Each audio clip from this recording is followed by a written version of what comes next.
Herkese merhaba. Bugün koyun yetiştiriciliğinde aslında çok yaygın ama bir o kadar da sinsi ve tehlikeli bir konuya dalıyoruz. Halk arasında cırtlak diye bilinen o meşhur hastalık, eminim birçoğunuz duymuştur. İşte bu meseleyi, yani bu gizli tehdidi enine boyuna konuşacağız. Çünkü eğer bir sürünüz varsa bu düşmanı tanımanız, nasıl hareket ettiğini bilmeniz, ya işte bu hayati önem taşıyor. Şimdi olayın ciddiyetini daha en başından anlamak için bakın diyor ki bu cerahatı etrafa sürerseniz diğer hayvanlara bulaşır. Bitti. Bu kadar net. Aslında tek bir cümleyle her şeyi özetliyor değil mi? O apseden akan irin var ya, işte o sürünüzün ortasında tik tak işleyen bir saatli bomba gibi. Peki, tamam. Tehlike büyük ama diyelim ki başınıza geldi. Böyle bir vakayla karşılaştınız. Ne yapacaksınız? İşte şimdi teoriyi bir kenara bırakıp doğrudan sahaya iniyoruz. Enfekte bir hayvana müdahale ederken atılması gereken o kritik adımlar neler? Gelin hep birlikte bakalım. Çünkü unutmayın, burada yapacağınız her hamle, atacağınız her adım çok ama çok önemli. Bakın, buradaki kural basit. Bir cerrah gibi düşüneceksiniz. Mesele sadece o apseyi patlatıp temizlemek değil. Hayır, asıl görev o değil. Asıl görev o mikrop yuvası irinin tek bir damlasının bile etrafa, yani toprağa, yemliğe, suya karışmasını engellemek. Bu yüzden ilk adım hayvanı hemen sürüden ayır. Sonra apseyi çok dikkatli bir şekilde kontrollü boşalt ve en son kullandığın her şeyi, eldiveni, bezi ne varsa hepsini toplayıp imha et. İşte bu protokol bu kadar net ve bu kadar hayati. Yani şunu aklımızdan hiç çıkarmayalım. Yapacağınız tedavi hastalığın kendisinden daha büyük bir yayılma riskine dönüşebilir. Eğer o an kontrolü kaybederseniz, o irinin yemliğe, suya ya da toprağa bulaşmasına göz yumarsanız, işte o zaman tek bir hasta hayvandan yola çıkıp bütün sürüyü tehdit eden bir salgını farkında olmadan kendi ellerinizle başlatmış olursunuz. Tehlike bu kadar büyük. Tamam, müdahale yöntemini anladık ama savaştığımız bu düşman tam olarak ne? Yani bu cırtlak dediğimiz şey nedir? Gelin şimdi işin nasıl kısmından ne kısmına geçelim ve bu halk arasındaki ismin ardında yatan bilimsel gerçeğe şöyle bir yakından bakalım. Evet, bizim cırtlak dediğimiz hastalığın bilimsel adı Caseus lymphadenitis. Kısaca KL diyorlar. Peki ne yapıyor bu hastalık? Çok basitçe koyun ve keçilerin lenf düğümlerine sızan ve orada apse oluşturan fena halde bulaşıcı bir bakteri illeti bu. Ve işte başrolümüzdeki kötü karakter de bu. Corynebacterium pseudotuberculosis. Bu ismi aklınızda tutun. Bu bakteriyi bu kadar tehlikeli yapan ne biliyor musunuz? İnanılmaz inatçı ve dayanıklı olması. Yani öyle kolay kolay ölmüyor. Ağılın bir köşesinde, uygun koşullarda aylarca, evet aylarca canlı kalıp doğru anı bekleyebiliyor. Bu kıla apselerinin de kendilerine has bir imzası var diyelim. Yani onları diğer apselerden ayıran bazı özellikler. Bir kere hem derinin altında hissedebileceğiniz yüzeysel hem de hayvanın içinde göremediğiniz lenf düğümlerini etkiliyor.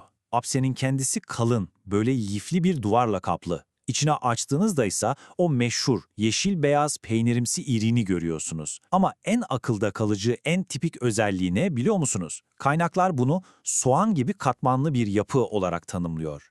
İşte bu görüntü teşhiste çok önemli bir ipucu. Şimdiye kadar hastalığı tanıdık. Ne olduğunu anladık, güzel.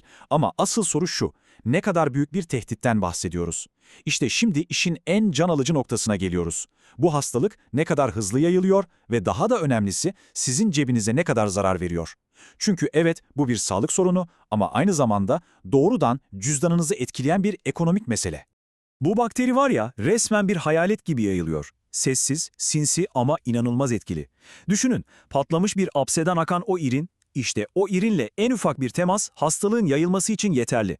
Kırkım yaparken kullandığınız makaslar, hayvanların ortak kullandığı yemlikler, su kapları. Bunların hepsi bir anda birer biyolojik silaha dönüşebiliyor. Ve en kötüsü, derideki o küçücük, gözle zor görülen bir çizik bile bakteri için "buyur gel" diyen ardına kadar açık bir kapı demek. Peki bu kadar kolay yayılıyorsa sonuç ne oluyor? Sonuç, ekrandaki rakam. %90. Yanlış duymadınız. Eğer sürüde bir koruma, bir önlem yoksa hastalığın yayılma oranı %90'ı bulabiliyor. Yani bu ne demek? Sürüdeki her 10 hayvandan 9'unun hasta olması demek. Manzara bu kadar ama bu kadar net ve korkutucu. Ve tabii ki bu durumun bir de faturası var. Hem de çok ağır bir fatura. Çünkü hastalık sadece hayvanın canını yakmakta kalmıyor, doğrudan üretime. Yani gelirinize darbe vuruyor. Etin kalitesi mi düşüyor? Evet. Süt verimi mi azalıyor? Kesinlikle. Yün ve deri para etmez hale mi geliyor? Aynen öyle. Kısacası, KL denilen bu illet sürünüze bir kere girdi mi, bilin ki doğrudan cebinizden, kazancınızdan çalmaya başlamış demektir. Şimdi tüm bunları alt alta koyduğumuzda önümüze çok temel bir soru, bir yol ayrımı çıkıyor. Şöyle bir düşünelim. Sürekli çıkan küçük yangınları tek tek söndürmeye mi çalışmak daha mantıklı, yoksa en başından o yangının çıkmasını engellemek mi? Yani tedavi mi yoksa önlem mi? İşte bu soruya vereceğiniz cevap aslında bütün sürünüzün geleceğini belirleyecek olan o kilit karar. Bu karşılaştırma aslında bütün hikayeyi anlatıyor. Bir tarafta tedavi var. Yani ne? Riskli bir pansuman. Hastalığı boşaltırken etrafa yayma tehliken var mı? Var. Hayvanı kökten iyileştiriyor musun? Hayır. Sürekli bir uğraş, bir iş gücü gerektiriyor mu? Evet. Peki diğer tarafta ne var? Önlem. Yani bir zırh. Bütün sürüyü mü koruyor? Evet. Uzun vadede paran cebinde mi kalıyor? Evet. Ekonomik kayıpları en aza indiriyor mu? Kesinlikle. Yani tabloya bakınca seçim aslında çok net, değil mi? Yani özetin özeti şu, semptomları tedavi etmek patlayan bir lastiğe yama yapmak gibidir. Sizi bir süre daha yolda tutar ama kalıcı bir çözüm değildir. Er ya da geç yine patlar. Asıl çözüm ne? O lastiğin hiç patlamayacak kadar sağlam olmasını sağlamak. İşte enfeksiyonu önlemek de bu demek. Yani reaktif değil, proaktif olmak, bir savunma hattı kurmak. Peki madem proaktif olmak, savunma hattı kurmak bu kadar önemli, o zaman bu stratejinin içinde neler var? Ne yapmamız gerekiyor? Gelin şimdi sağlıklı ve güvenli bir sürünün anahtarını, yani adım adım uygulayabileceğiniz o yol haritasını masaya yatıralım. Ve bu yol haritasının, bu stratejinin tam merkezinde olmazsa olmazı tek bir kelime var: aşı. Bakın, en önemli koruma metodu aşıdır. Nokta. Bu kadar. Diğer alacağınız bütün önlemler, yapacağınız bütün harcamalar ancak bu sağlam temel, yani aşılama üzerine kurulursa bir anlam ifade eder. Evet, aşılama kalenin temeli dedik ama bir de o kalenin duvarlarını örmek var, değil mi? İşte bu biyogüvenlik önlemleri o duvarlar demek. Şöyle bir üzerinden geçelim. Adeta bir kontrol listesi gibi düşünün. Hasta bir hayvan mı gördün? Anında ayır. Ekipmanları, ağılı, her yeri düzenli dezenfekte et. Sürüye yeni bir hayvan mı katılıyor? Dur bakalım, en az 1 ay karantinada kalsın. Mümkünse ortak banyo, daldırma gibi riskli işleri azalt ve tabii sürekli hasta, bir türlü toparlanamayan hayvanları da sürüden uzaklaştır.